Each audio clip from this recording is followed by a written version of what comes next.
Assalamualaikum warahmatullahi wabarakatuh. Waalaikumsalam warahmatullahi wabarakatuh. Kaget deh, gede banget. Alhamdulillah, wassalatu wassalamu ala rasulillah wa ala alihi sahbihi wa man tabi'ahum bi ihsan ila yaumiddin, amma ba'd. Ikhwan, brothers dan sisters, apa kabar? Alhamdulillah baik ya. Hari ini kita berjumpa lagi di salah satu rumah Allah yang begitu ikonik, bersejarah, Masjid Agung Al-Azhar yang kita cintai ini kembali di Majelis Asia dan DKM untuk kembali menimba ilmu. Kali ini kita tidak lupa untuk berterima kasih kepada DKM yang barusan saya sebut tadi dan Asia yang terus istiqomah menjalankan kajian ini sehingga kita semua hari ini ada 2000 ya, Pak Mamar, 2000-an jamaah hari ini terus setiap pekan kita bisa terus duduk di majelis ilmu. Nah, sebelum kita mulai lebih jauh mungkin mari kita memberikan tempat untuk saudara-saudara kita yang masih berdatangan karena wallahi Allah saja memuliakan para penuntut ilmu. Dan Allah memuliakan para penuntut ilmu. Nah, kita pun mari kita memuliakan teman-teman kita yang baru datang karena mereka juga sama-sama menuntut ilmu. Dan sama-sama pertama-tama mari kita luruskan niat-niat kita dulu. Ya, semoga niat kita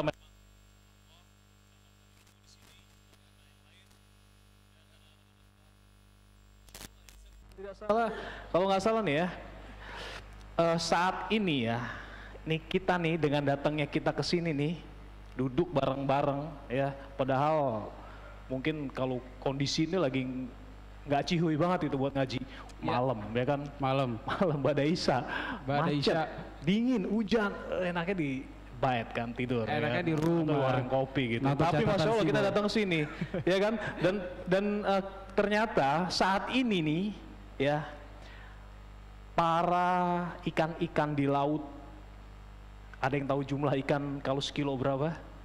Seton berapa? Kalau selaut samudra berapa? Dan mereka sedang beristighfar untuk kita, masya Allah.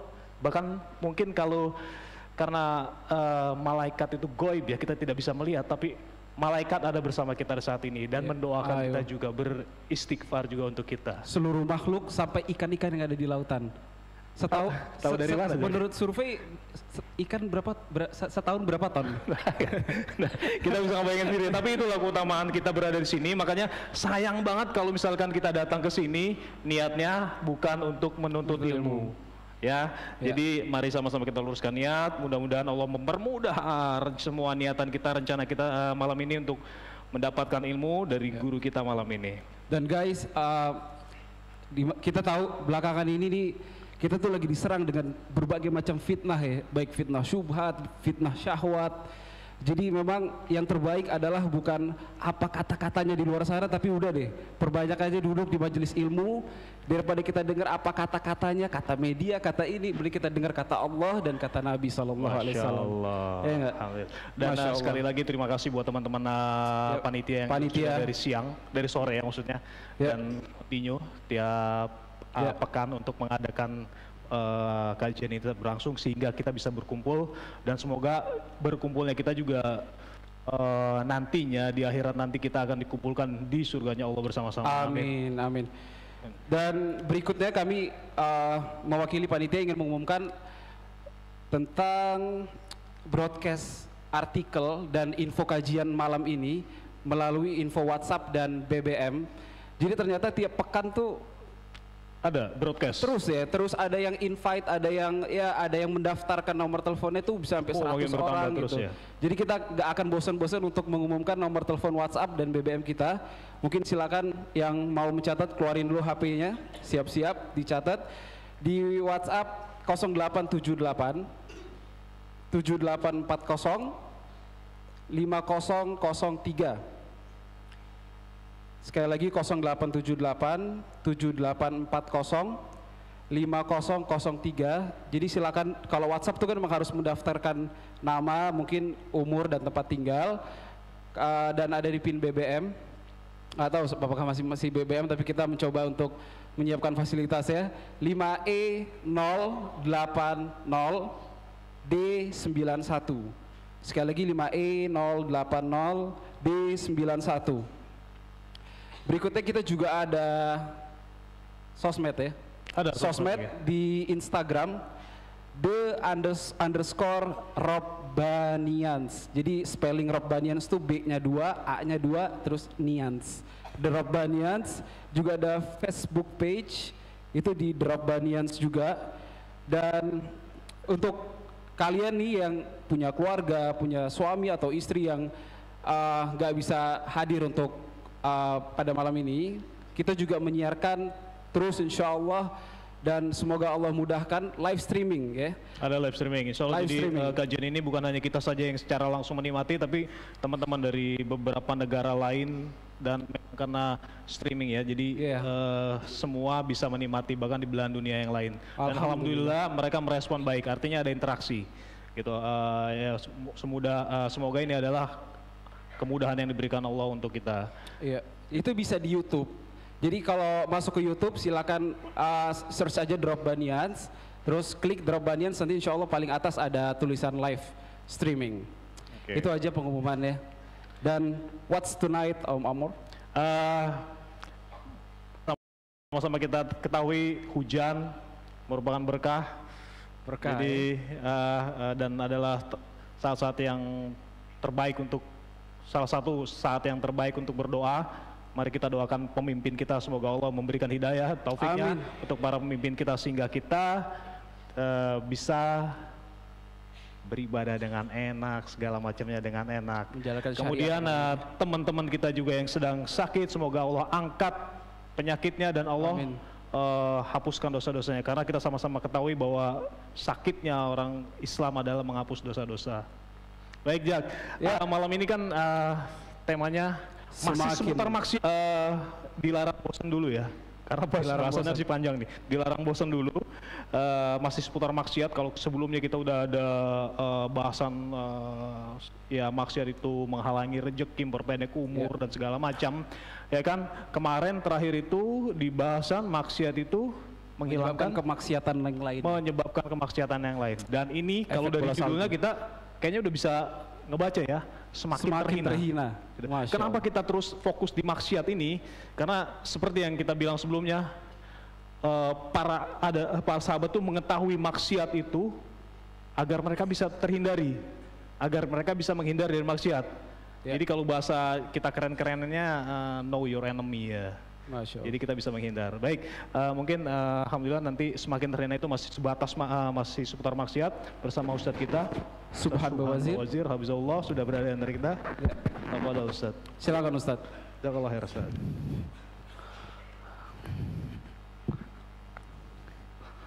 Assalamualaikum. Masalah Ustadz. Mana Ustadz, sehat ya? Alhamdulillah. Masya Allah. Baik Ustadz. Malam ini kita masih ngomongin masalah maksiat Ustadz ya. Masih menyambung dari bahasan-bahasan kita sebelumnya. Mungkin sebelum kita lebih ngebahas semakin terhina ini Ustadz ya. Kenapa sih, sekali lagi pertanyaannya, kenapa sih maksiat itu kita bahas terus Ustadz? Tafadhol Ustadz sekalian deh. Assalamualaikum warahmatullahi wabarakatuh. Waalaikumsalam. Alhamdulillahilladzi an'amana bi ni'matin katsirah allati biha na'mal salihan litanawulil jannah min babi husnil khatimah. Wa amma ba'du fa inna asdaqal hadisi kitabullah wa khairal huda huda Muhammadin sallallahu alaihi wasallam wa syarral umuri muhdatsatuha wa kullu muhdatsatin bid'ah wa kullu bid'atin dhalalah wa kullu dhalalatin finnar. Ma'asyiral muslimin wal muslimat, pemirsa dimanapun berada, brother side and sister side, yang semoga Allah selalu berikan kemuliaan yang banyak karena keluar menuntut ilmu insyaallah. kemaksiatan yang selalu kita bahas ini memang merupakan hal yang menjadi penyebab terhalangnya kenikmatan yang Allah datangkan dalam kehidupan kita. Ibnu Qayyim itu mencatat lebih dari 50 sebab ya terhalangnya dosa, ijabah doa karena maksiat yang kita rutinkan. Dan mengkajinya membuat kita tahu ternyata memang penyebab terhalangnya kenikmatan kita ini karena memang dosa yang kita anggap biasa gitu loh. Nah, kita berharap dengan kajian seperti ini terbukalah mata kita, terbukalah hati kita untuk mau mengkritisi hidup. Karena innallaha thayyib la yaqbalu illa thayyiban. Allah baik, cuma nerima yang baik. Jangan sampai kita ini mengkolaborasikan antara kebaikan dengan kemaksiatan. Mungkin dalam ilmu fikih orang yang berbuat dosa dan dia tidak tahu itu dosa, tidak ada dosa untuknya. Tetapi tetap dosa yang dia lakukan akan berefek pada hal yang lain. Buat si pelakunya mungkin nggak berdosa karena dia nggak berilmu, tapi kan efek buruknya. Bahkan dikatakan oleh seorang ulama bahwa seluruh binatang di bumi ini, bahkan sampai ular yang melata, balang yang terbang, ya kecoa yang ada di dalam tanah, cacing, semua semut pun ini betul-betul kecewa. Kenapa? Karena kemaksiatan seseorang sehingga tertunda hujan Allah turunkan. Ini hal yang nggak main-main. Makanya Ibnu Qayyim itu pernah mengatakan dalam sebuah syairnya itu, ad-diddu yuzhiru hasanuhu ad-diddi wa bididdiha tatabayyanul asya. Kita disuruh belajar keterbalikan. Ya, seperti orang yang harus tahu bahwa kadang-kadang dengan mengetahui pola pikir musuh, kita akan tahu tentang fungsi musuh buat kita gitu loh. Ya, jadi bukan berarti untuk melawan, tidak, sehingga kita tahu dengan adanya musuh akan tampak mana kebaikan, mana keburukan. Nah, kemaksiatan yang kita pahami ini bukan memicu kita untuk menjadi pelaku maksiat, bukan, atau menyandarkan diri kepada ampunan Allah. Allah Maha Pengampun gitu ya. Ini bahaya sekali nih. Walaupun ada hadis qudsi yang menjelaskan tentang ini, bahwa hambaku ini melakukan dosa, kemudian dia menyesal, dia bertobat, maka aku berikan tobat untuknya. Setelah beberapa lama dia berbuat dosa lagi, kemudian dia bertobat, aku berikan tobat padanya.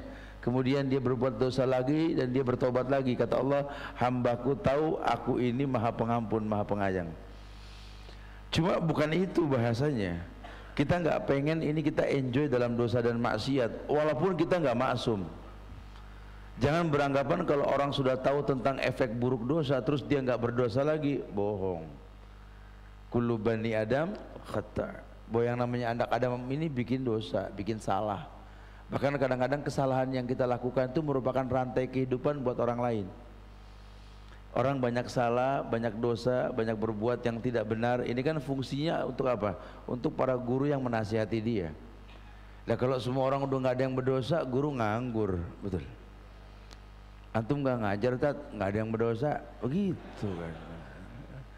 Jadi udah nggak bermanfaat lagi ya. Bukan berarti terus kita menikmati dosa, tidak. Karena memang harus seperti itu bahasanya, agar manusia paham.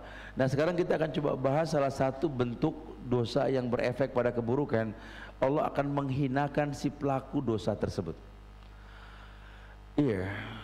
Kalau umum si muqaddimah bahasan biasanya ada dalil yang mengatakan may yahdihi fala mudhillalah wa may yudlil fala hadiyalah. Barang siapa yang diberikan hidayah oleh Allah, enggak ada yang bisa menyesatkan. Ini sudah keyakinan yang Nabi tanamkan kepada gulam, anak kecil, ya seumuran Abdullah bin Abbas, Mu'az bin Jabal waktu masih kecil dulu. Beliau mengatakan, ya gulam, annal ummata law ijtama'at ala ayaduruka la yaduruka illa bi syai', aw ijtama'at ala yanfa'uka la yanfa'uka illa bi syai'. Ini dari anak kecil yang namanya gulam, usia 9 tahun ke bawah. Nabi sudah ngomong, hei, gak usah khawatir, seluruh manusia berkumpul pengen menimbulkan bahaya, tidak ada yang berbahaya kecuali izin Allah. Begitu pula semua orang berkumpul ingin memberikan manfaat, tidak ada yang bermanfaat kecuali izin Allah. Masya Allah. Ini orang disuruh paham. Nah, sekarang kebalikannya, kalau Allah sudah murka kepada seseorang, Wa may yuhinillah fama lahu min mukrim. Ya Al-Hajj itu. Kalau seandainya kalian tahu bahwa orang yang dihinakan Allah tidak ada yang bisa memuliakan dia. Nah, apa sih penyebab Allah hinakan dia? Ya kebalikan. Allah bisa mencintai seseorang, memuliakan seseorang karena adanya sabab. Mungkin doa, ya, mungkin karena keturunan atau rutinitas kebaikan yang dia lakukan. Tapi begitu pula kebalikannya kalau penghinaan. Ini kadang-kadang kita nggak berasa. Kita mengkonsumsi makanan yang haram, minuman yang haram, karena kita nggak paham itu dosa. Yang nggak berdosa, lawang kita nggak tahu, cuma ngefek, gitu loh. Ini namanya alkohol diminum, masa ke badan nggak ada pengaruhnya. Yang namanya narkoba dikonsumsi, ya kan dulu belum paham, Ustaz. Kita nggak ngomong dosa atau nggak dosa, kita ngomong efek. Akhirnya lihat, yang namanya buruk berefek pada keburukan.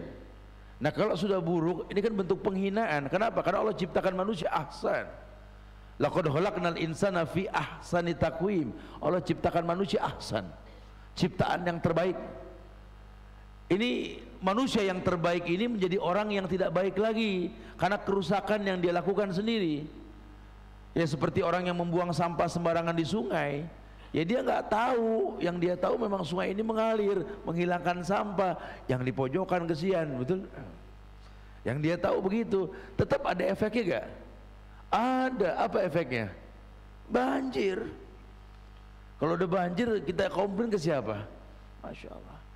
Jadi setiap keburukan yang kita lakukan karena kebodohan tidak ada hukum, cuma efeknya lihat, gitu lah. Ya kalau buat ulil albab sih akan membahas. Kayak celotehan anak kecil kemarin, polos betul berkata tentang teman-teman yang marah, emosi turun ke jalan. Ya tapi jadi akurnya sih pada kumpul semua di jalan ya. Ini anak kecil polos bilang sama uminya, subhanallah ya umi, betapa pandainya ulama menggiring massa, katanya. Anak kecil ngomongnya begitu ya. Mereka berkumpul berjalan bersama tanpa ada keributan, itu bukan hal yang mudah loh Mi. Iya. Tapi kenapa mereka nggak berusaha untuk menggiring sebanyak ini orang ke masjid atau ke majelis taklim gitu loh. Polos banget nih anak ngomong begitu, kayak ditampar betul-betul ya. Untuk hal yang seperti ini kita bisa menggiring massa dengan penuh semangat. Pernahkah kita melihat orang semangat berjalan ke masjid dengan semangatnya seperti semangat turun ke jalan? Padahal kalau boleh jujur, melangkah ke masjid itu merupakan sebuah perintah dalam Islam. Artinya kita punya potensi, bukan tidak. Ingat, efek dari setiap yang kita lakukan, ini dampaknya dahsyat. Ibnu Qayyim mengatakan, kalau dosa maksiat kau rutinkan, maka keburukan akan kau rasa. Makin hari makin hina kita. Kayak apa ya, kita pernah sampaikan surat An-Nisa ayat 115 dulu itu. Wa may yushakkikir rasula mim ba'di ma tabayyana lahul huda wa yattabi' ghaira sabilil mu'minin, kan kata Allah apa? Nuwallihi ma tawalla wa nuslihi jahannam wa sa'at masyirah. Sudah tahu hukum jelas, halal dijelaskan, haram dijelaskan, syubhat pun antara halal dan haram. Artinya Nabi sudah jelaskan ini hukum. Yusyakikir rasulah, malah dia bertolak belakang dengan Rasul. Ba'da ma tabayyana lahul huda, setelah dijelaskan al-huda, yang halal jelas, yang haram jelas, yang syubhat jelas. Wa yattabi' ghaira sabilil mu'minin, dia malah sengaja memilih jalan yang Nabi enggak jelaskan, yang Nabi enggak contohkan. Dia malah milih jalan yang seperti itu. Apa kata ayat? Nuwallihi ma tawalla wa nuslihi jahannam wa sa'at masira. Nuwallihi ma tawalla itu artinya Allah akan palingkan dia. Itu awal bentuk penghinaan. Nuslihi jahannam itu penghinaan. Karena bahasa Allah nuslih jahannam, Allah akan mudahkan dia masuk ke neraka. Kalimatnya mudahkan loh. Padahal yang namanya mudah itu kan untuk sebuah kebaikan. Alhamdulillah ala kulli hal gitu ya. Tapi kenyataannya kemudahan tersebut untuk neraka. Wa nuslihi jahannam, Allah mudahkan dia masuk ke dalam neraka jahanam. Wa sa'at masira, tempat kembali yang buruk. Tempat kembali yang buruk, lihat. Dia rasakan keburukan, lihat. Masya Allah. tidak ada kebaikan dalam kehidupannya, kerugian yang akan dia rasakan. Allah nggak pengen seperti itu. Cuma manusia yang buat seperti itu, akhirnya terjebak dalam kesalahan. Sehingga nanti akan berefek lain bahwa kalau sudah dihinakan oleh Allah, maka acap kali dia berbuat sesuatu, kesialan yang dia timbulkan. Ada aja masalah. Ya kadang kalau nggak dikasih masalah sama Allah, nih orang jarang istighfar. Orang Islam ya pernah ngaji, ya pernah jadi orang Islam yang wajar Islam lah. Ya. Kemudian dia berbuat dosa dan maksiat, itu kalau Allah nggak sindir sama azab ya dalam hidupnya, jarang istighfar. Ya orang berbuat dosa, kalau dia memang muslim, sekali-kali Allah turunkan bala azab buat dia, mulutnya tetap mengatakan, ya Allah telat deh, ya Allah gitu loh. Ya Allah gagal, aduh gitu ya. Ada begitu ya Allah ya, ada tuh. Karena selama ini dia nggak menyebut Allah, Allah uji dia. Lihat, ujian membuat dia ingat Allah, walaupun cuma ya Allah. Ya artinya ujian itu mendatangkan kebaikan buat orang yang memang diuji oleh Allah. Kalau sifatnya ujian itu mengenai orang yang beriman, mungkin dia berbuat dosa maksiat ketika imannya turun, iya, tapi tetap efeknya tampak. Kalau dibiarkan makin terhina, itu yang terjadi. Ada aja, ya. Ya Allah, dulu saya nganggur dicemooh, tat di rumah tat diomongin mulu. Barang hilang kita yang ditengok tat. Nasib pengangguran dah betul-betul tat. Masya Allah ya. Alhamdulillah tat, akhirnya saya kerja tat. Cuma ya begitu deh, yang penting kerja apa aja saya serabutan aja tat. Innalillah, ada aja kurangnya tat. Dulu saya nganggur nggak bisa ngasih, sekarang alhamdulillah kerja bisa ngasih. Tiap ngasih dibikin pegel. Kenapa? Tiap ngasih dibilang cuma segini, begitu ya. Ya tinggal balas, emang gimana? Ya gitu susah amat gitu kan. Cuma segini, ya emang ujian. Orang kok mulus-mulus aja ya bukan di dunia. Ya nggak selesai. Kalamun nas la yantahi, omongan orang nggak ada beresnya. Makanya ayat mengatakan kul Rabbiyallah summastaqim. Pahami rububiyahnya Allah, kemudian katakan kul Rabbiyallah, Rabbku Allah, summastaqim, istiqomah. Ya jangan terlalu banyak apa ya. Mendengar ucapan-ucapan yang parau gitu loh. Ya selama memang yang kita perbuat memang Allah perintahkan, Nabi contohkan dan sahabat melakukan, dan kita berusaha meminimalisir resiko-resiko yang buruk, jalan. Kasih aja. Ya kita niat kasih pengen dipuji atau bagaimana? Ya nggak ada niat ya sudah. Bicara nanti yang dikasih bilang kurang, bilang sedikit, itu memang resiko orang-orang berbuat baik. Ya lagi kalau dipuji terus yang ada bumerang buat kita, bahaya. Pujian itu mematikan orang yang dipuji. Nggak apa-apa. Jadi kita malah berpikir tiap gerakan kita dibaca sama orang, wah alhamdulillah berarti kita dipantau kalau begini ya. Kesempatan untuk mencontohkan yang baik sekalian. Ya jiwanya besar. Karena dia tahu sekali Allah nggak hinakan dia. Tapi kalau keburukan yang dia rutinkan sampai dosa dianggap lumrah dan biasa, lihat yang terjadi, hidupnya hina. Hidupnya hina. Begini salah, begitu salah. Ini dikatakan ma'isatan donka. Hidup yang sempit. Siapa yang hidupnya sempit? Yang Allah katakan bahwa orang yang a'radu an zikri. Fa inna lahu ma'isatan donka. Wa nahsuruhu yawmal qiyamati a'ma. Wa qala rabbi lima hasartani a'ma wa qad kuntu basiran. Masyaallah. Kadzalika atatka ayatuna fanasitaha. Ya Allah hinakan orang ini, kenapa? Ya karena memang dia a'radu an zikri, kata Allah. Kaitkan dengan yang dibahas yang lampau bahwa ad-dunya mal'una wa mal'unun ma fiha illa zikrullah wa walah alim atau muta'alim. Karena hukum asal dunia ini kan terlaknat semua yang di dalamnya, terlaknat. Kita ini terlaknat, semuanya terlaknat. Apapun yang kita perbuat terlaknat di dunia, kecuali orang yang berbuat dalam rangka mengingat Allah. Awawalah atau amal soleh yang dia lakukan. Amal soleh sudah pasti ya. Tapi kan yang bukan amal soleh bagaimana Ustaz? Ya semua kebaikan kalau kita rencanakan buat Allah baik. Contoh, nuntut ilmu hukumnya apa? Wajib, merutinkannya sunnah. terus milih tempat belajar di Al-Azhar apa hukumnya? Mubah. Boleh-boleh saja, dimanapun boleh, silakan kan? Masya Allah. Nah, ketika yang mubah kita niatkan buat Allah tanpa merubah dan menambah hukum baru, ini sangat disukai. Allah akan muliakan kita, fadol, nggak apa-apa. Tapi kebalikannya, kalau seandainya kita malah berbuat sesuatu yang menimbulkan muskilah, artinya sabab kita orang nggak bisa berbuat baik, ya ini bahaya. Tak terasa kita akan dihinakan oleh Allah.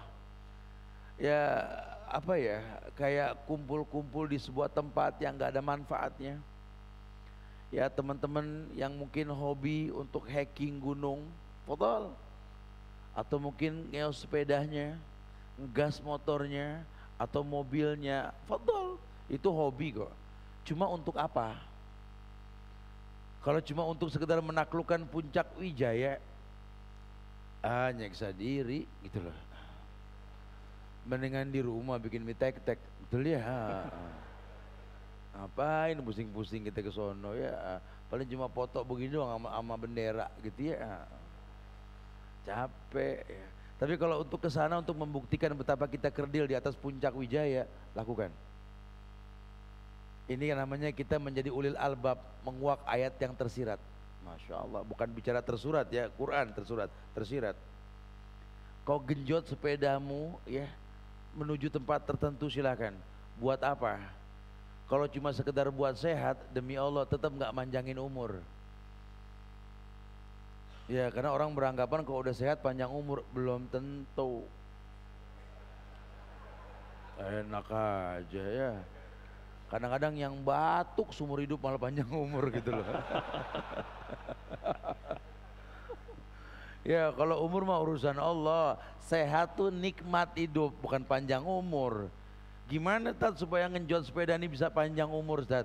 Ya sambil silaturahmi dong. Temuin saudara-saudara kita yang miskin di pojokan kampung. Ya bukan cuma sekedar sehat doang, silaturahmi. Nabi yang bilang, yang pengen disehatin badan, yang pengen dibanyakin rezekinya, tolong silaturahmi. Betul gak? Ya kalau cuma silaturahmi, salaman duduk ngeteh kabur, ya nggak ada manfaatnya juga. Nunggu gipang keluar, jangan gitu ya. Sambil ada tausiah, muhasabah, ngobrol sama orang kampung, lihat nih petani, lihat tuh berteman dengan lumpur, bersahabat dengan pupuk kandang, lihat al-fallah sayyidul bilad. Baiklah teman-teman, kita akan mengkaji bab tentang petani, kan asik. Yang hobi ngegas, masya Allah ya, cuma buat mirang-miring dari belakang dipajang gitu, ngapain? Nggak ada manfaatnya ya Allah. Ya gagah-gagahan, nggak ada manfaatnya. Coba jadikan sebagai alat bantu. Kau punya itu untuk apa gitu loh. Karena kalau kita punya sesuatu nggak ada manfaatnya, ini kan keburukan. Yang namanya tidak ada manfaat Allah akan hinakan, ada beban buat kita. Emang Allah nggak tanya? Allah tanya. Summa latus aluna yawma idzin anin naim. Allah bakal tanya, ayo jalan bareng pertontonkan. Ya, jangan nunggu disponsorin sama rokok. Betul ya? Orang-orang soleh yang sponsorin kita, rubah tuh iklan-iklan yang gede, yang iklanin tentang nikmatnya rokok. Katakan nikmatnya menjadi ulil albab. Terserah bergandeng tangan yang pakai sepeda, yang cuma bawa tas ransel, yang bawa motor, bawa mobil, semua ngadap ke atas gunung. Atasnya Rabbana ma khalaqta hadza batilan. Udah bukan my trip, my adventure lagi gitu loh. Greget sedikit gitu loh. Ya ingat ya, Islam itu nggak merubah loh, Islam mewarnai. Jangan Anda yang tadinya enak dipandang, gaul abis, ketika udah ngaji berubah, jangan. Ya tetap apa adanya, tapi terwarnai. Bedanya itu aja. Ya karena memang Anda sudah cocoknya seperti itu, jangan berubah. Yang tadinya biasa pakai celana gunung dengan kantong yang banyak walaupun kosong, betul ya? Ya nggak apa-apa emang modelnya kan, kali aja kepake kan begitu ya. Kantong banyak amat ya, kali aja kepake gitu ya. Terus kalau udah mulai ngaji jangan nggak dipakai, terus pakai sarung cap botol biur-biur ngobrol gitu, ya jangan. Tetap begitu gitu loh. Cuma mungkin bedanya ya, ini kantong ini sekarang dipakai bukan untuk hal-hal yang aneh-aneh. Kalau dulu kan ngantongin yang macem-macem nih gitu ya. Kalau sekarang yang kanan zikir pagi petang, masya Allah gitu ya. Bawaan dikit sifat sholat Nabi, masya Allah. Yang kiri dibuka dikit, masya Allah. Kesimpulan kajian semalam Rabanian betul. Yang terakhir bon material belum bayar gitu. Ya artinya tetap bermanfaat. Jangan jadi orang yang berubah, tetap orang yang apa dan terwarnai. Itu yang diinginkan seperti itu. Kalau bisa seperti itu mulia. Karena hukum asalnya Allah muliakan manusia dengan karakter yang berbeda. Islam datang sifatnya rahmatan lil alamin. Ke semua tempat, ke semua kalangan. Coba yuk teman-teman yang hobi-hobi seperti tadi itu, jangan dirubah itu hobi, tetap jalanin. Cuma mungkin beda visi dan misinya sekarang apa? Yuk bawa Islam, dakwahkan sunnah. Karena kalau anak-anak muda di Indonesia ini merata sudah, agama akidahnya sama, tinggal tunggu berkahnya langit dan bumi. Allah yang jamin kok. Walau anna ahlal qura amanu wattaqau lafatahna alaihim barakati minas sama'i wal ard. Udah nggak usah banyak berteori dah kayak orang-orang yang ngomongin politik, praktek sekarang.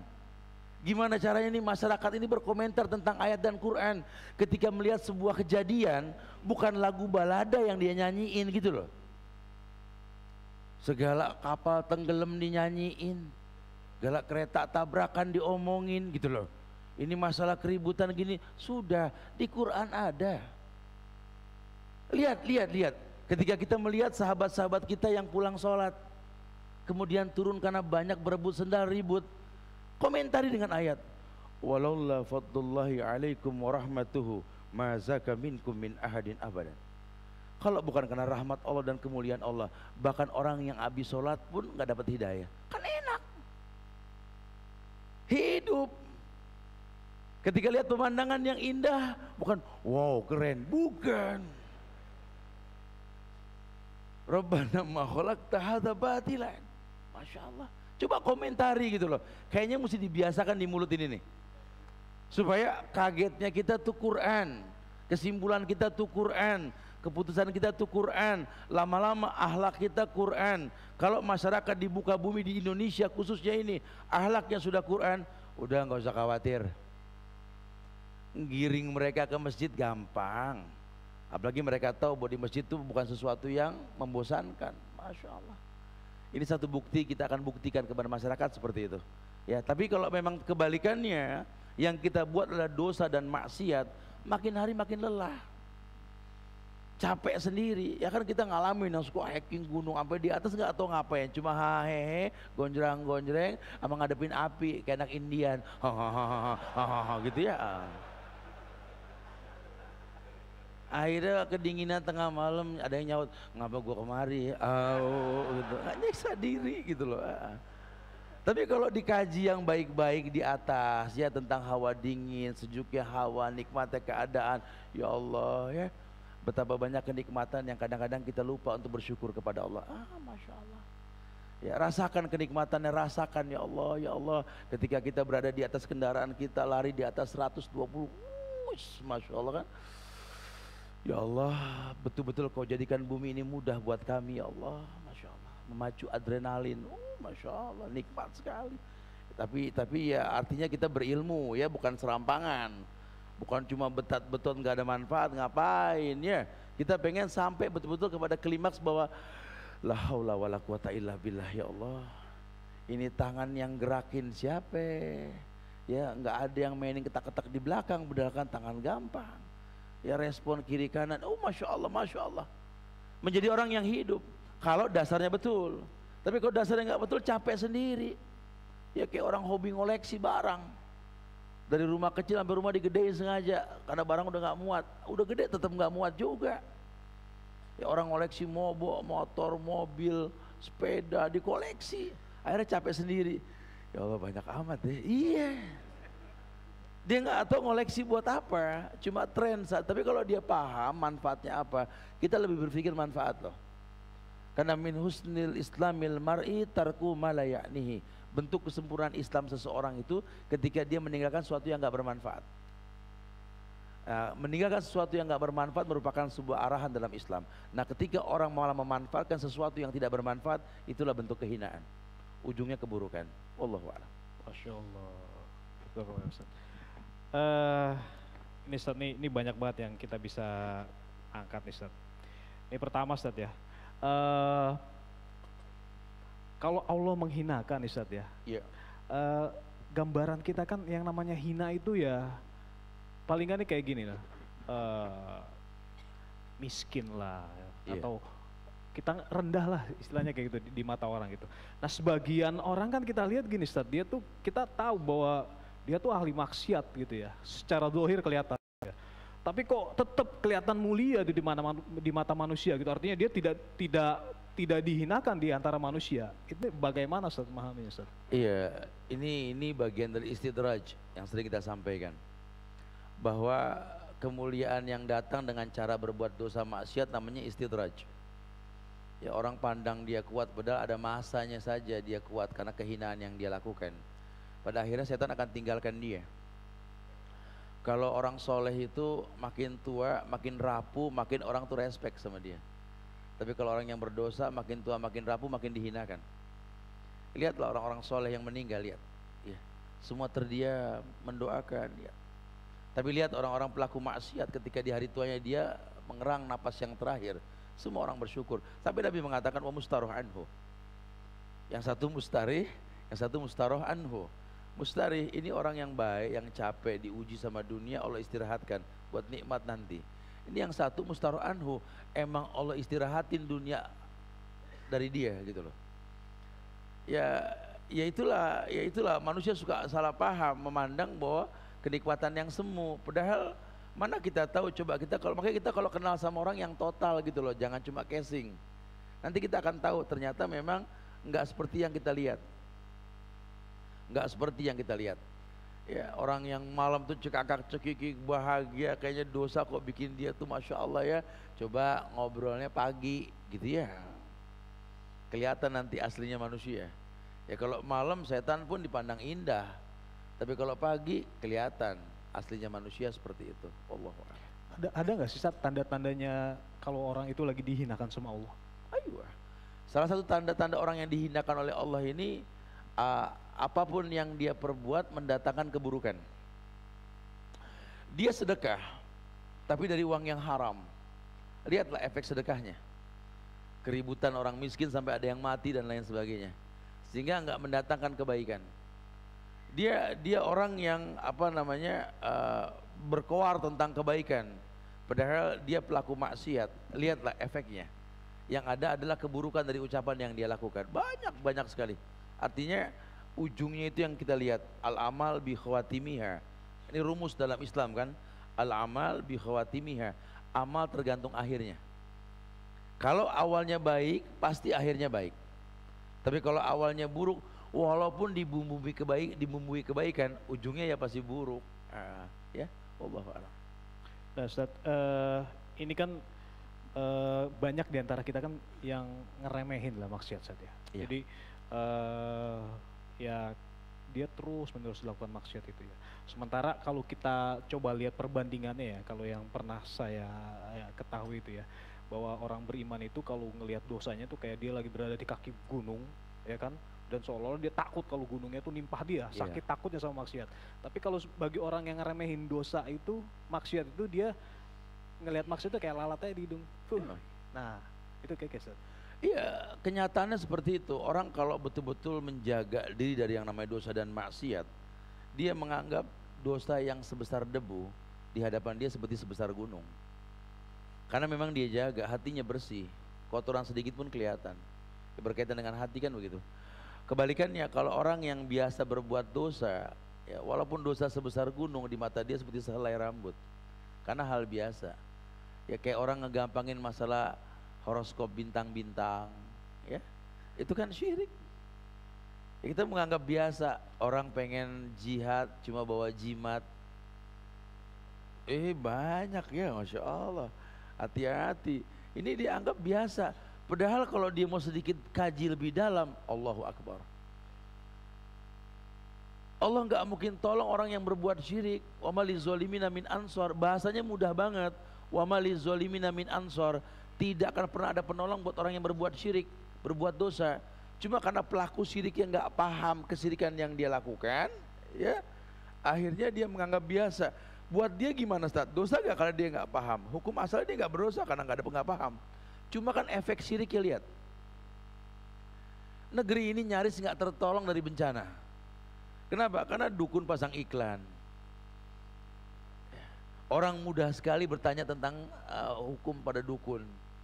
Kadang-kadang malah gampangan nanya ke masalah beginian kepada dukun ketimbang bertanya ke ustadz dan lain-lain gitu ya. Ini kan bahaya. Kita bicara efek ya. Kalau hukum itu tergantung orang ya. Kalau dia mengetahui itu dosa, hukum dosa buat dia. Tapi kalau dia nggak paham, nggak ada dosa. Cuma efek dosanya yang berbahaya. Ya sehingga lihatlah kenyataannya. Efek kesyirikan tersebut. Bahkan Ibnu Shalih Utsaimin itu dalam sebuah fatwanya beliau mengatakan bahwa dosa syirik kecil yang dirutinkan bisa menjadikan syirik besar. Karena dia rutinkan bahasanya. Dia menganggap biasa. Kayak orang ini riya dengan pekerjaan kan syirik kecil. Cuma karena memang dia sengaja riya terus, lama-lama ya dia menuhankan dirinya. Wah, ini efeknya buruk sekali ya kalau dia sudah menuhankan dirinya, walaupun nggak terlalu mirip. Cuma azabnya persis sama zaman Firaun. Allah akan tenggelamkan dirinya pada keburukan. Terus lihat, kalau Firaun kan ditenggelamkan dalam lautan karena sampai memang pengen membunuh Nabi Rasul Musa. Ya kalau ini enggak sampai level seperti itu, cuma Allah tenggelamkan dia pada kemaksiatan yang enggak bisa dia jadi baik, dihinakan oleh Allah.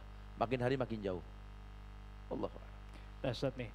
Ini masalahnya sekarang kan seperti yang Ustadz bilang tadi bahwa sebagian orang itu kan nggak tahu kalau itu sebenarnya dosa, kalau itu nggak maksiat karena ya dosa nggak bejendol Ustadz ya. Iya. Kalau bejendol mungkin orang, wih kapok dia langsung tobat gitu. Nah jadi bahkan itu mungkin bisa jadi awalnya dia meremehkan gitu Ustadz ya. Contohnya gini nih Ustadz yang mungkin sekarang cuci mata, ya kan? Nongkrong gimana ke mall ngapain, cuci mata men gitu. Itu sebuah hal yang lumrah gitu yang sudah jadi urf ya. Jadi kalau misalkan kita rombongan kemana atau nongkrong mau ke mall itu cuci mata. Nah sementara di kita kan ada larangan atau ada perintah malah ya untuk menjaga pandangan ya kan, bahkan mungkin menjaga pandangan itu salah satu dari 6 apa yang jaminan untuk bisa masuk surga kan ya kalau anak nggak salah. Kemudian, nah ini kan berarti ada sesuatu yang sangat dahsyat sebenarnya efeknya, tapi dilanggar karena dianggap biasa. Itu satu contohnya. Kemudian dia makan pakai tangan kiri nih. Nih kita di Rabbanian sini ada bazar ya. Kita masih lihat ada 1-2 yang masih makan pakai tangan kiri. Sementara kita tahu kan makan dengan tangan kiri itu kan tasabuh sama setan. Yeah. Nah kalau dia udah tasabuh sama setan kan ngeri nggak sih kalau misalkan suatu saat begitu dia meninggal kemudian dibangkitkannya bersama orang yang ditasabuhkan, kan mereka itu kan nggak paham efeknya, dahsyatnya itu sebenarnya efeknya itu nggak ngerti, makanya dia bilang santai aja. Nah, itu gimana Ustaz? Iya, Ghaddul Basar ini kan perintah, setiap perintah itu wajib. Al-ulalak wasani alik, kata Rasul gitu. Al-ulalak walaysa laka saniyah. Yang pertama itu nikmat, yang kedua ya dosa. Yang pertama itu nikmat, yang kedua tergantung niat, kata Rasul gitu lah. Sebenarnya memang kalau kita nggak dilarang pergi ke mall, tinggal ke mall ngapain kan begitu. Ya artinya kalau ke mall itu cuma pengen cuci mata ya bukan tempatnya, gitu ya. Kalau emang harus cuci mata ya ke apotik beli browater gitu kan.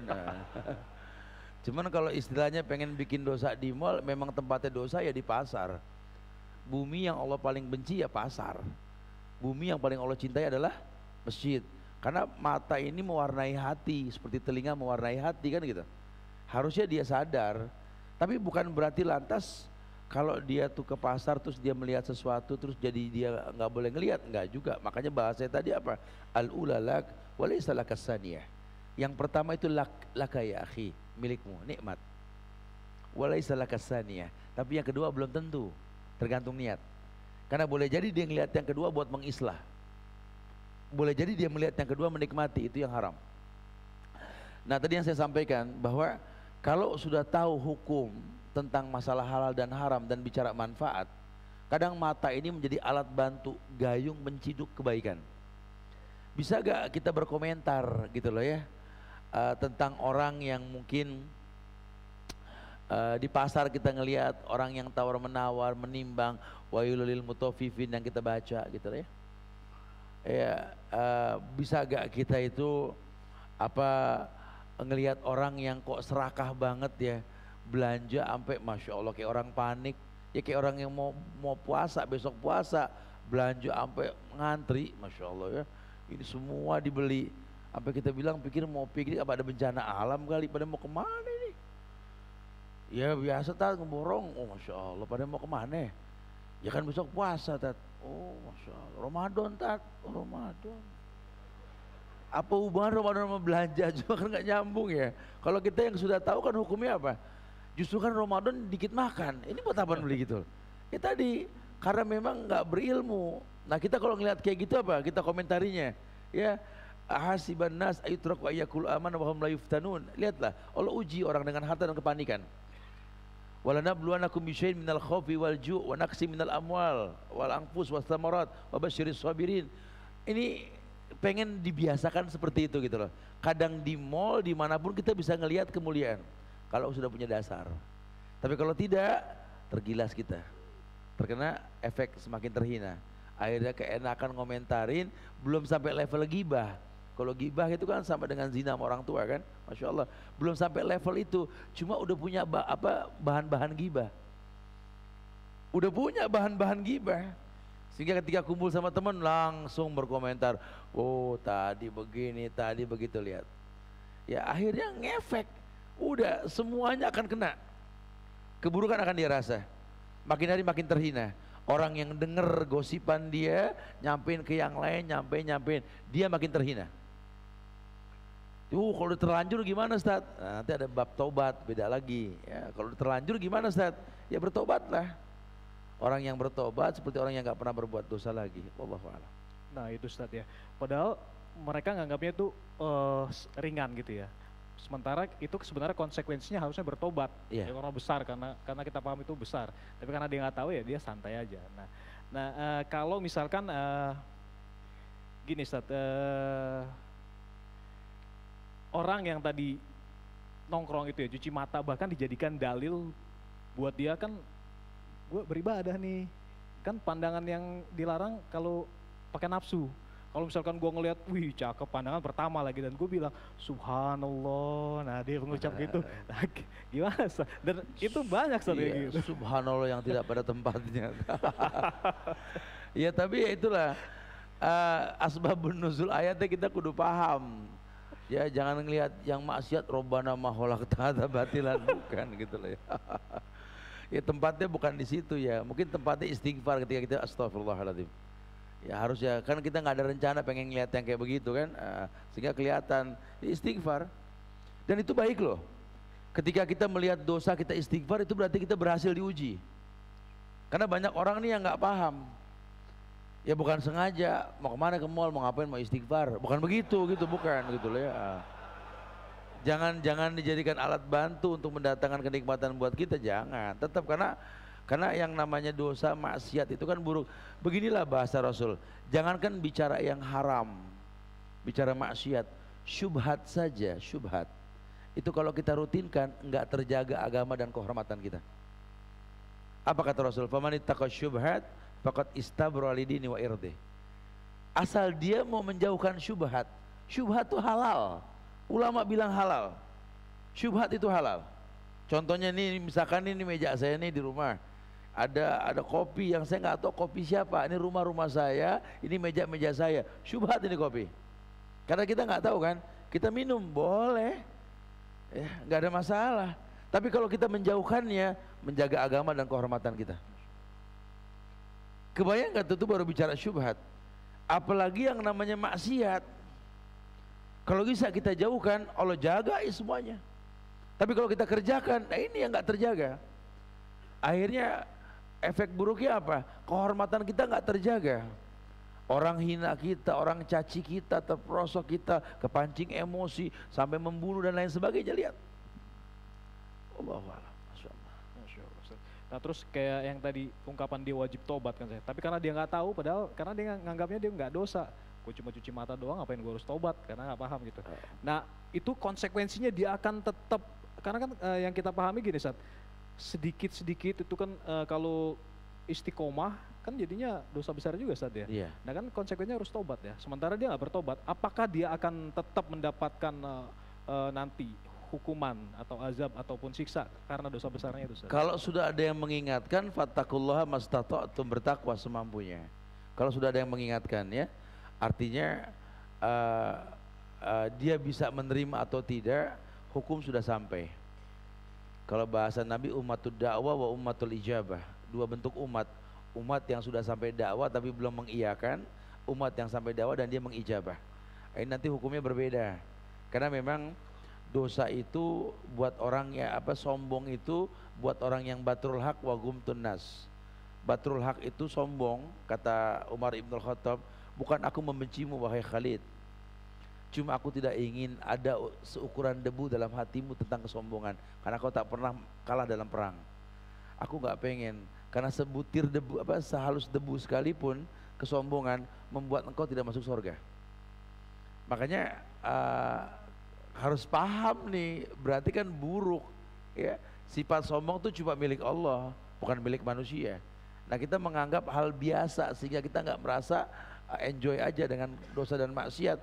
Ya akhirnya hukuman buat kita tetap, karena sudah sampai dakwah kepada kita ya, jadi bukan berarti terus dia nggak berbuat dosa, tetap berbuat dosa, cuma efeknya lihat. Masya Allah.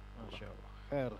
Mungkin kita bisa buka sesi diskusi tanya jawab Ajak. Jadi nanti selain yang di atas ini, jadi kita ini ada kita bagi 3 ya. Nanti Ustadz menyampaikan materi, kemudian kita ada tanya jawab di atas dan ada tanya jawab di bawah. Jadi yang tidak terakomodir di sini kita lanjut di bawah nanti. Padahal Ustadz. Oke, kita mulai dari ladies first. Gimana? Udah siap belum mikrofonnya? Akhwat sister side. Oke, langsung. Siap. Nama. Oke, silakan nama dan tempat tinggal. Waalaikumsalam warahmatullahi wabarakatuh. Ya, silakan Mbak Desi.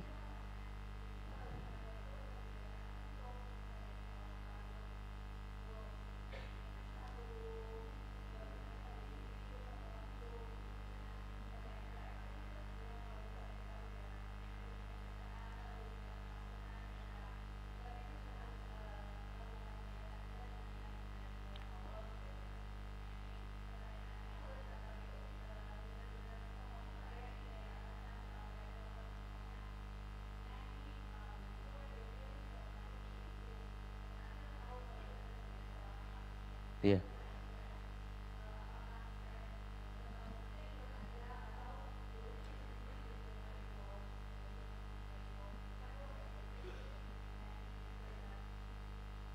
Itu aja. Terima kasih Mbak Desi. Mbak Desi ditahan dulu mikrofonnya sambil mendengar jawaban Ustadz, silakan Ustadz. Ya, iya. Yang dimaksud dengan Islam ini tidak merubah tapi mewarnai. Bukan berarti kita ini menikmati, tidak meninggalkan kemaksiatan yang kita lakukan.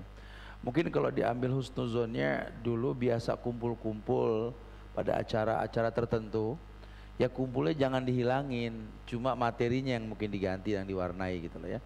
Karena kan kebiasaan kumpul kita ini kan sudah bagus, cuma dulu mungkin manajemennya nggak betul, karena tahadu-tahabunya saling memberi hadiah buat sebuah maksiat.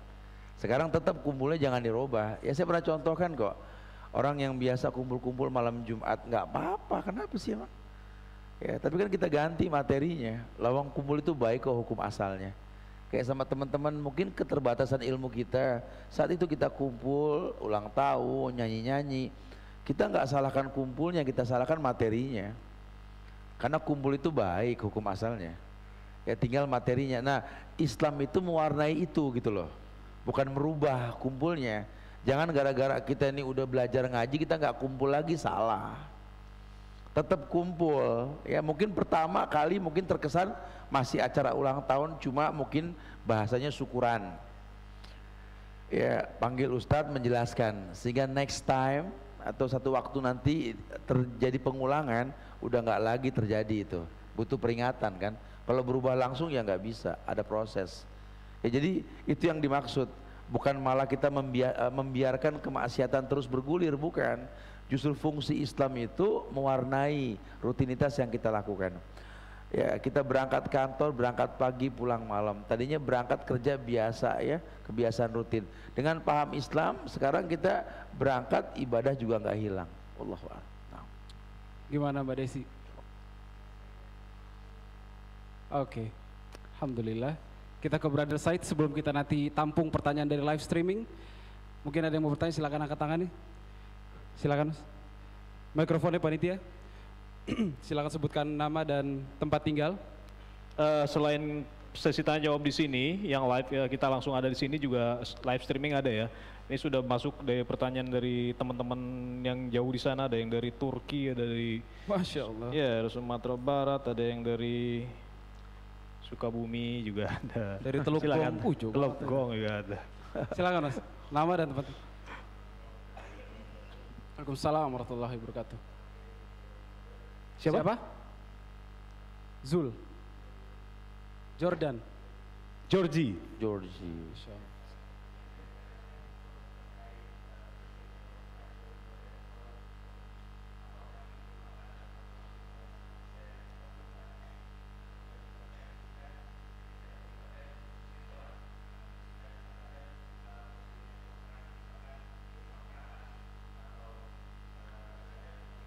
Ya.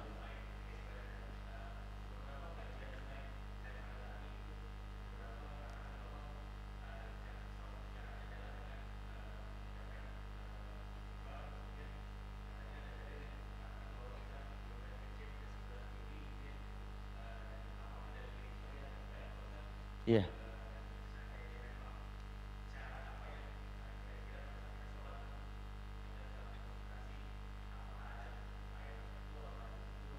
Iya. Masya Allah. Iya. Khusus salat ya, Georgie ya. Terima kasih. Nice. Okay. Ayo, Masya Allah. Ini yang nyambung di bahasan ini, Masya Allah. Masya Allah. Iya. Apakah hilangnya konsentrasi dalam sholat kita ini merupakan efek maksiat? Ya iya. Salah satunya itu. Karena kalau orang yang betul-betul berilmu, dia tidak mungkin ya tidak khusyuk dalam kalau buat orang yang berilmu tidak mungkin tidak khusyuk. Jadi kalau sampai dia nggak khusyuk, ini karena memang ada keburukan. Allah cuma mengatakan qad aflahal mu'minun alladzina hum fi sholatihim khasyun. Ini ayatnya. Telah beruntung orang beriman yang khusyuk dalam sholat. Kenapa orang beriman? Ya karena memang beriman sama Allah, dia tahu sholat ini untuk Allah. Dia beriman pada para malaikat, dia beriman pada para nabi dan rasul, dia beriman pada kitab-kitab, takdir baik dan buruk. Dia beriman, dia orang beriman. Iman yang betul-betul beriman, dan dia betul-betul memang memiliki iman. Sehingga sholat ini sebagaimana fungsinya, tanha anil faksawal mungkar. Bukan malah sholat malah menyebabkan dia berbuat keji dan mungkar, bukan. Ya, jadi kalau sampai dia nggak khusyuk ya iyalah karena kemaksiatan yang dia lakukan sehingga terbawa hingga sholat. Tapi kalau orang yang betul-betul bukan berarti terus kita nggak bermaksiat, kita sholat tanpa maksiat, enggak. Manusia pasti berbuat dosa. Cuman kan orang yang sholat itu kan ada tumak nina. Tumak nina itu jedah-jedah setiap sholat. Salah satu pahala orang yang berwudu Allah rontokkan dosa dari tangan dari semuanya. Wallahi. Ini semua efek dari kebaikan yang dilakukan. Ya, Ustaz, saya pernah dengar ada hadis kalau kita nggak khusus suruh buang ludah berisyarat 3 kali ke kiri. Betul? Ya, sifat sholat Nabi dijelaskan, Syekh Albani jelaskan hadis itu. Betul sekali. Ya, ini menandakan bahwa kita melawan setan tersebut. Karena orang biar nggak berdosa, biar beriman juga, godaan pasti. Yang bohong kalau dia nggak digoda. Imam pun kadang-kadang tergoda. Mungkin karena kenikmatan suara dia merasa didengar oleh banyak orang. Ya manusia. Cuma kalau dia mau tahu cara Nabi mendatangkan khusyuk, bahasa Rasul itu cuma istilahnya apa yang beliau katakan, Iqra' ma tayassara minal Qur'an. Baca yang paling gampang dari Quran. Apa yang gampang buat kamu? Ya silakan lakukan. Sampai ada sahabat baca qul huwallah terus, makmumnya komplain kok. Kata si sahabat, karena aku mencintai qul huwallah. Dilaporin ke Rasul. Rasul tabayun, betul kata orang tersebut. Kenapa kau baca qul huwallah terus sampai makmum ini kan boring. Kayak nggak ada apalan yang lain gitu ya. Apa kata si pelaku? Ana mencintai qul huwallah. Dakhaltal jannah ma'aha ya akhi. Kau masuk surga bersamanya kata Rasulullah. Jadi bukan kalau sholat wajib ya, bukan target hafalan, bukan. Imam yang baik nggak terbebani, karena dia tahu yang penting ini makmum ini konsen. Nanti ada sunnah, afdhalu sholatul lail tulal qiyam, sunnah. Sebaik-baik sholat tahajud, sholat malam, tarawih yang paling lama berdiri, fadhol. Ya itu ada sunnahnya. Tapi kalau yang namanya sholat wajib, iqra' ma tayassara minal Qur'an. Bahkan selevel Nabi pun gak malu baca qul huwallah ketika sholat subuh. Kita kadang-kadang beban. Apalagi ada guru di belakang kita, mumpung ada guru kapan lagi begitu kan. Ini kan bahaya. Ria jadinya ya. Harusnya nggak terbebani, supaya khusyuk baca yang paling gampang. Yang paling gampang. Karena makin cepat makin bagus. Ya. Ya ini kayak sekarang kita lagi coba buat sebentar lagi mudah-mudahan nih. Kita coba manfaatin apa namanya teknologi nih. Sekarang orang bukan baca, kadang-kadang waktunya nggak ada saking sibuknya kan. Ya ini kayak YouTube apa yang pendek-pendek itu bisa mewakili loh. Bisa gak kita nanti membuat 42 hadis arba'in YouTube, tapi 4 YouTube semuanya. Orang bisa paham, ngerti 5 menit. Karena memang lebih gampang nangkep ya kan dengan visualisasi gitu ya. Insya Allah doakanlah biar gampang, mudah-mudahan insya Allah. Fadal.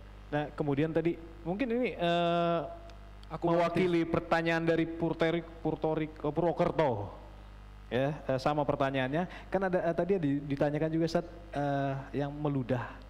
Iya. Itu memang iya. Ya? Tadi saya katakan itu ada di sifat salat Rasul. Ya, Syekh Albani itu membahas hadis tentang itu dan itu sahih. Wallahu a'lam bishawab. Nah. Tapi meludahnya juga dikit, saatnya jangan reak Ustaz. Oh iya. Gimana Mas Jorji? Jangan sengaja mentang-mentang sebelah kiri musuh, jangan gitu ya. Ini menarik Ustadz ketika Mas Jorji mengatakan apakah ini akumulatif dari dosa-dosa yang telah lampau gitu. Dan ini pertanyaan live streaming kita perhatikan rata-rata pertanyaannya sama nih Ustadz. Dia punya masalah ini, apakah ini akumulatif dari dosa yang masa lampau gitu. Dan anak pribadi pernah mendengar nih Ustadz perkataan Ibnu Qayyim gitu ya. Ketika seseorang bertanya tentang sulitnya dia mendapatkan jodoh tuh kayaknya ngelihat akhwat tuh gak ada yang pas 1, 2, 3 kayak udah dilihat tuh 1 metro mini tuh Ustadz. Tapi itu gak ada yang pas. Ibnu Qayyim bilang bertobat kepada Allah, mungkin ini adalah akibat dari dosa-dosamu selalu melemparkan pandangan pada yang bukan mahram ketika dulu gitu Ustaz. Serem ya. Dan ini menyambung semuanya bahwa apakah yang kita alami saat ini ketika kita taubat gitu Ustaz, ini akumulatif dari apa yang kita lakukan di masa lampau gitu Ustaz. Jodoh itu kan rezeki, betul ya? Jodoh itu rezeki yang kita minta ke Allah. Indahnya hidup memiliki pendamping tuh Masya Allah ya. Tapi kadang-kadang kita nggak paham cara milih pendamping karena syahwat yang dikedepankan. Makanya ada nasihat orang bijak, itu nasihat orang bijak khususnya buat laki-laki. Ya, rubahlah dunia sebelum terikat dengan pernikahan. Rubah dunia dengan kekuatanmu sebelum menikah. Karena setelah menikah nanti jangankan ngerubah dunia, ngerubah channel aja berantem, betul ya? Betul. Ya bukan berarti lantas jadi nggak nikah, bukan ya. Karena harus siap mental ya. Kalau lagi sendiri kita merubah apapun nggak ada masalah. Ketika sudah menikah semua ada obrolan. Ya, tapi kalau kita betul-betul paham hidup ini seperti apa dan landasannya ilmu, maka kita akan diberikan partner hidup. Bukan seberapa besar cintanya padaku, bukan. Seberapa solidnya hubungan kita untuk mencapai surganya Allah, itu yang paling penting gitu loh ya. Jadi kalau kita tuntut orang tuh suka sama kita atau kita suka sama orang, nggak ada selesainya. Tapi mulailah kita berpikir, bisakah kita berdua ini menggapai surganya Allah, itu yang paling penting ya. Sehingga mulai belajar benci dan cinta karena Allah. Benci dan cinta karena Allah. Allah akan berikan orang baik dapat orang baik insya Allah. Allah. Oke. Om Omar, kita ke pertanyaan streaming lagi. Oke, streaming atau mungkin sister side dulu sister ya. Dulu ya, dari tadi udah kemudian banyak ya. Gini, mungkin himbauan buat brothers terutama yang di area tengah depan sini, karena kajian kita ini kan diikuti sama teman-teman dari jauh sana ya, yang lewat streaming. Live streaming. Jadi kalau misalkan mau lewat agak dilihat dulu karena jendela mereka kan melewat kamera yang itu. Ah, ya. Khawatir antum terkenal. Ya, kita takutnya nanti menghalangi pandangan mereka. Ya. Silakan. Sister side siap mikrofon dan pertanyaannya. Waalaikumsalam warahmatullahi wabarakatuh.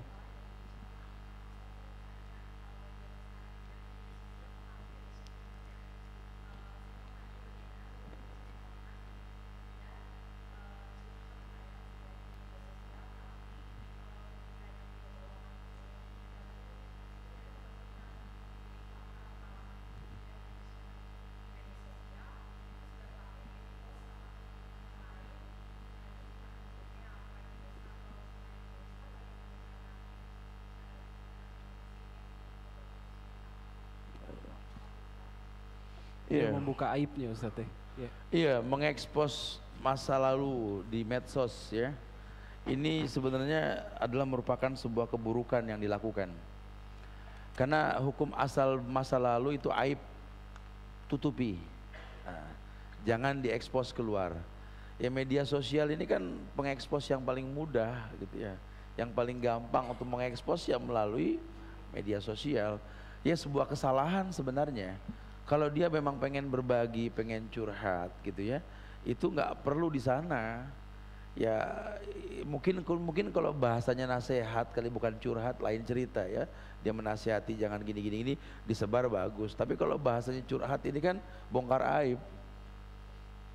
Ya mendingan dia ngomong langsung sama orang yang bisa memberikan solusi siapapun dia, tanpa diekspos gitu loh. Ya ini kadang-kadang berasa nggak berasa kita suka mengekspos masalah sendiri loh gitu. Saya suka perhatikan banyak banget orang-orang tua tuh yang meletakkan status doa-doa tertentu yang dia letakkan padahal mewakili masalah dia. Beberapa hari yang lalu nggak ada, ya cuma tulisan busy aja gitu loh ya. Tapi sekarang diganti Robbi habli minas solihin sampai panjang i-nya gitu loh.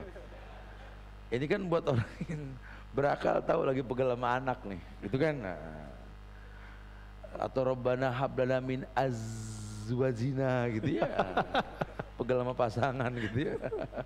Itu kayak begitu sebenarnya bongkar aib tuh setan lagi, setan perempuan haram hukumnya, nggak diperbolehkan. Ya, bagaimana bertobatnya Ustaz? Wallahu a'lam bishawab. Memohonlah ampun kepada Allah.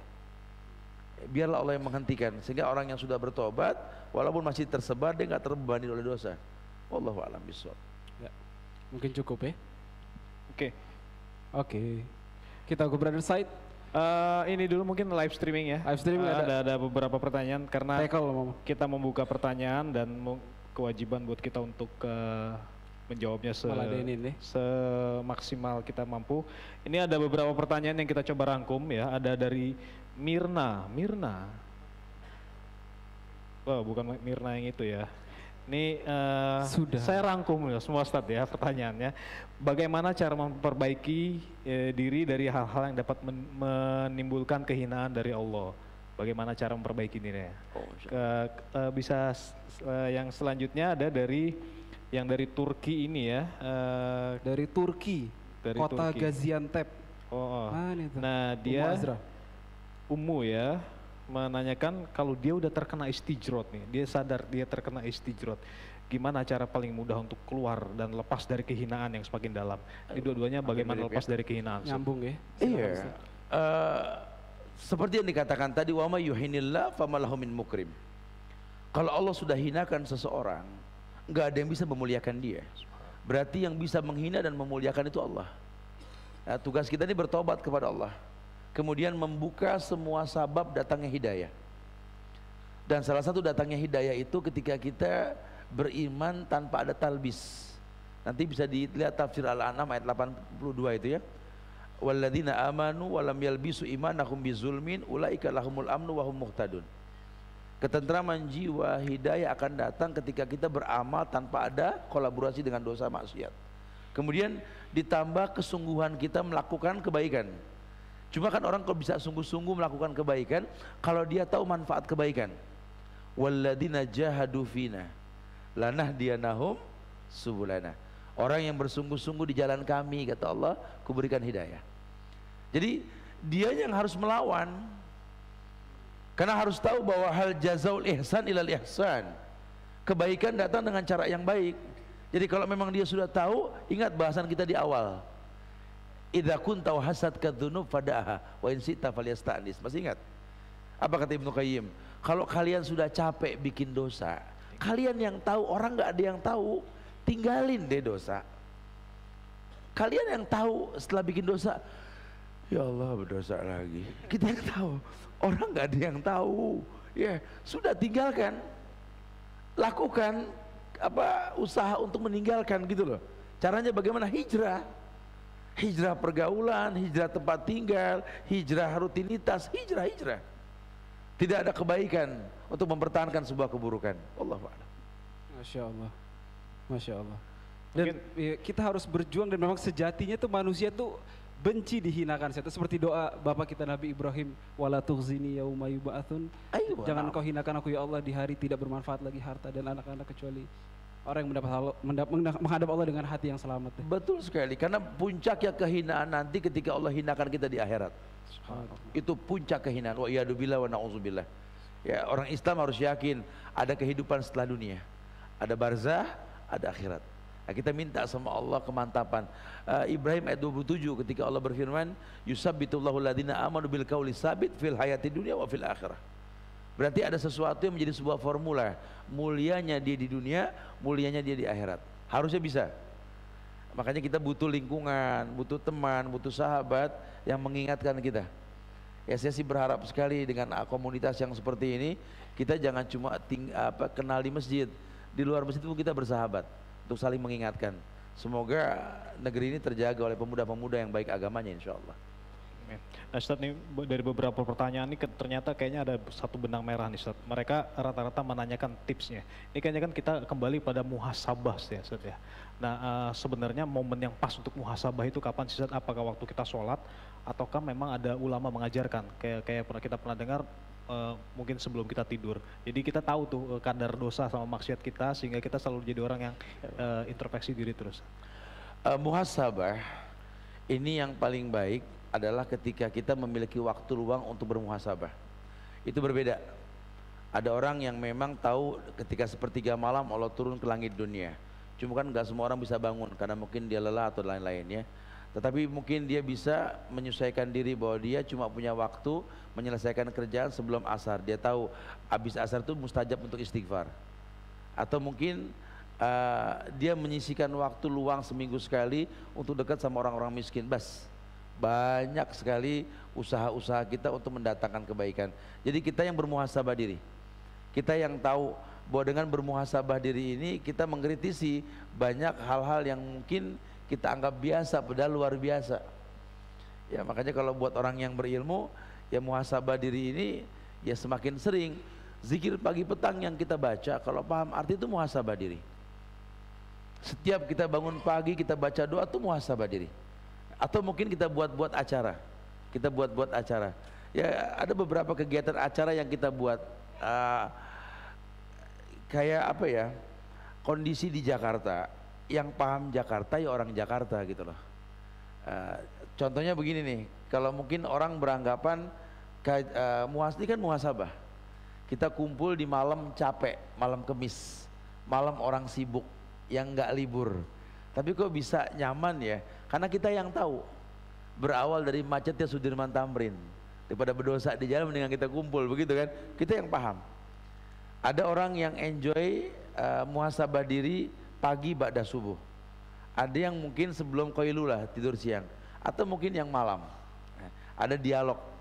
Ya, sekarang kita bikin acara, soal dari acara ngeronda bareng Ustaz Subhan tiap malam, tiap jam 9 malam itu ada dialog anak-anak muda dengan bahasa yang gampang. Nanti bisa ini kan, kita dialog sengaja di pos ronda, ayo kita dialog, ngomong-ngomong santai, bahasa yang gampang. Contohnya kalau semalam kegiatan saya contohkan itu malam mencekam, di mana orang beranggapannya kalau habis hujan ntar nggak lama nih setan lewat bawa kembang, bawa ini, itu kan manusiawi banget kan. Tapi kalau kita dialog ini kan dialog yang asik, dialog kita udah tinggal tidur doang kan. Ya sampai bilang setan ada apa? Ada mayit gentayangan. Enggak ada loh di Quran yang bilang kok orang yang sudah diwafatkan enggak dibangkitkan lagi. Muhasabah di waktu yang tepat. Oh, sehingga dia tidur, bangun tahajud enggak lagi merinding kayak malam kemarin. Muhasabah yang tepat, kita yang tahu lah, kita yang paham lah. Nanti kita akan coba kondisikan dengan kebutuhan. Ya itu pun diperbolehkan kita muhasabah seperti itu. Wallahu a'lam. Oke. Mungkin cukup ya? Cukup. Sesi tanya jawabnya kita lanjut di bawah ya. Insya Allah lebih enak interaktifnya karena langsung dengan Ustadz nanti. Mungkin kita cukupkan. Sister Said yang jalan datang sendirian tidak dengan mahram mungkin bisa pulang lebih awal.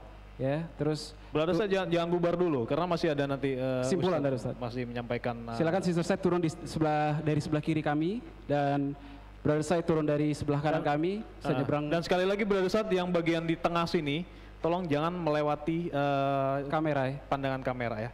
Ya, menahan diri aja dulu sampai nanti selesai. Fadol Ustadz. Silakan Ustadz kesimpulan malam ini. Bahasan yang kita bahas kali ini berkaitan dengan semakin terhina ini karena memang kita nggak buru-buru bermuhasabah diri, nggak buru-buru hijrah. Akhirnya nikmatnya berbuat dosa ini membuat kita makin terpuruk. Kebayang kalau Allah sudah mengatakan, wa may yuhinillah fama lahu min mukrim. Kalau Allah sudah hinakan seseorang, tidak ada seseorang pun yang bisa memuliakan dia. Urusan kita ini ke Allah.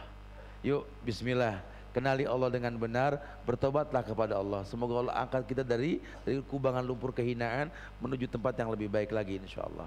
Wallahu a'lam bishawab. Jazakallah khair Ustadz atas segala ilmu-ilmu yang telah diberikan pada malam ini. Semoga kita bisa mengambil faedah dan manfaatnya dan bisa mengamalkannya juga. Amin. Dan insya Allah kita akan ketemu lagi pada pekan berikutnya dengan bahasan-bahasan yang nanti kita akan broadcast. Kita tutup kajian malam ini dengan baca doa kafaratul masjid. Subhanakallahumma bihamdika asyhadu an la ilaha illa anta astaghfiruka wa atubu ilaik. Assalamualaikum warahmatullahi wabarakatuh. Waalaikumsalam warahmatullahi wabarakatuh. Jazakallah.